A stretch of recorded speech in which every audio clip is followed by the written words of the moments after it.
சோஸ்மா சட்டத்தின் கீழ் கைது செய்யப்பட்டு சிறையில் தடுத்து வைக்கப்பட்டிருக்கும் கைதிகள் நலன் சார்ந்த விவகாரங்களில் பிரதமர் டத்தோஸ்ரீ அன்வார் இப்ராஹிம் தலையிட வேண்டும் என மலேசிய தமிழர் குரல் அறவாரியம் கோரிக்கை விடுத்துள்ளது.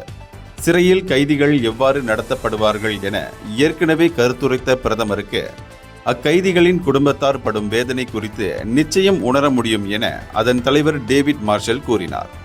இந்த விஷயத்தில் பிரதமரை தவிர்த்து வேறு எந்த அமைச்சரையும் நம்ப போவதில்லை.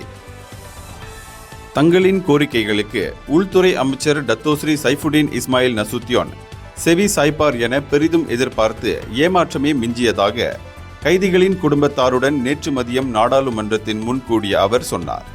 கைது செய்யப்பட்டவர்கள் மீதான விசாரணை, குற்றச்சாட்டு, அவர்களின் தற்போதைய நிலை என எதுவுமே தெரியாமல் குடும்பத்தார் தத்தளித்து வருகின்றனர். அரசாங்கமும் இதன் தொடர்பில் நடவடிக்கை எடுப்பதாக தெரியவில்லை.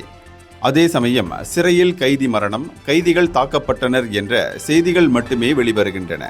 சுங்காய் புலோ, தைப்பிங் பொக்கோ சேனா ஆகிய சிறைகளில் கைதிகள் தாக்கப்படுவது தொடர் கதையாகி வரும் நிலையில் பிரதமருக்கு மகஜர் வழங்க நாடாளுமன்றத்தின் முன் கூடியதாக செய்தியாளர்களிடம் பேசிய அவர் கூறினார். மேலும் சொஸ்மா கைதிகள் மீதான குற்றச்சாட்டுகளை அரசாங்கம் மறுபரிசீலனை செய்ய வேண்டும். முன்னாள் பிரதமர் துன் மகாதிர் பிரதமராக இருந்தபோது கைதிகள் முறையாக நடத்தப்பட்டனர். 400 கைதிகள் விடுதலையும் செய்யப்பட்டதை அவர் சுட்டிக்காட்டினார். எனவே சொஸ்மா பயங்கரவாதிகளுக்கானது என பிரதமர் ஏற்கனவே பேசியிருந்த நிலையில் நடப்பில் உள்ள சட்டங்களின் கீழ் சொஸ்மா கைதிகள் குற்றஞ்சாட்டப்பட வேண்டும் என கேட்டுக்கொள்வதாக பாதிக்கப்பட்ட குடும்பத்தினர் கேட்டுக்கொண்டனர்.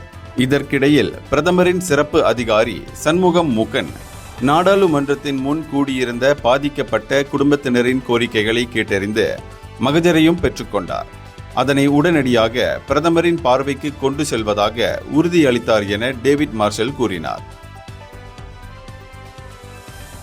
இந்தியர்களின் இதய குரல் மக்களோசை.